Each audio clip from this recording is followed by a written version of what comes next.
Hi students, आज हम पढ़ेंगे मराठी का नेक्स्ट पोयम जो कि संतवाणी है। यह संतवाणी संत नामदेव द्वारा लिखी गई है। संत नामदेव जी का जन्म सन 1270 में तथा उनकी मृत्यु सन 1350 में हुई। वे वारकरी संप्रदाय के महान संत कवि थे।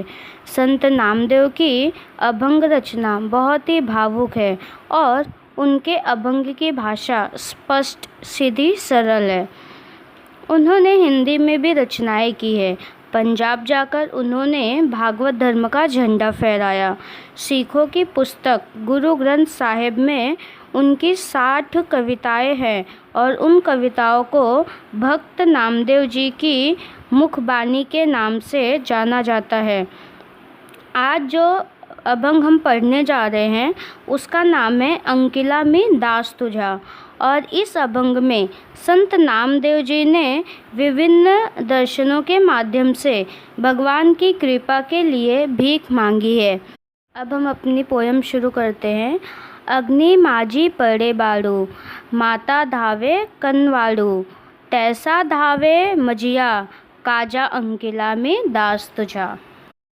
इस अभंग में संत नामदेव जी श्री विट्ठल भगवान को अपनी माता मानकर खुद को छोटा बालक समझ रहे हैं और विट्ठल रूपी माँ बालक रूपी संत नामदेव पर अपनी ममता न्यौछावर करे और उनको संभाले, ये कहते हुए अभंग की शुरुआत करते हैं।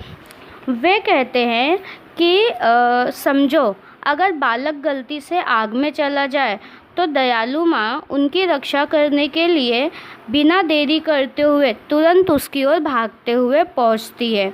उसी तरह हे ईश्वर, मेरा काम पूरा करने के लिए आप भी दौड़ते हुए आओ।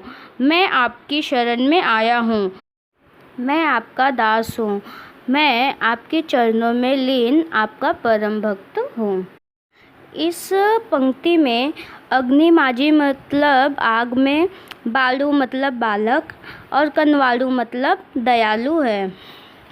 आगे नेक्स्ट पंक्ति में कवि नामदेव कहते हैं कि सव्वेची झेपावे पक्षिणी, पीली पड़ताची धरणी, भूकेल वत्सरावे धेनु हुंबरत धावे। इस पंक्ति का मतलब यह है कि इस पंक्ति में कवि नामदेव कह रहे हैं कि अगर पेड़ पर से कभी अचानक कोई पक्षी का बच्चा नीचे धरती पर गिर जाता है, तब जरा भी देरी न करते हुए वो चिड़िया अपने बच्चे को बचाने के लिए तुरंत के तुरंत उड़ान भर के ज़मीन पर आ जाती है। सेम उसी प्रकार से जब बछड़े मतलब गाय के बच्चे भूखे होते हैं, तब उनको दूध पिलाने के लिए गाय तुरंत हंबड़ते हुए बछड़ों के पास आ जाती है। नेक्स्ट पंक्ति, वनवा लागला से वनी, पारस चिंतित हरणी, नामा मने मेगा जैसा, विनवितो चातक तैसा। इस पंक्ति का अर्थ यह है कि जब जंगल में तेज आग लगती है, तब पारस अर्थात हिरनी के जो बच्चे हैं वो उस आग में फंस तो नहीं गए हैं, इस शंका में जो हिरनी होती है वो बहुत ही चिंतित या परेशान होती है। अब इस पंक्ति में जो वर्णवा ये शब्द का इस्तेमाल किया गया है, तो वर्णवा का मतलब होता है तेज आग लगना, और पारस यानी हिरनी के जो छोटे बच्चे होते हैं उनको कहा गया है। आगे संत नामदेव जी कहते हैं, हे विट्ठल, आप पानी से भरे हुए बादल हो और बादल में जो भी पानी भरा हुआ है उसकी बारिश मुझ पर होने दो।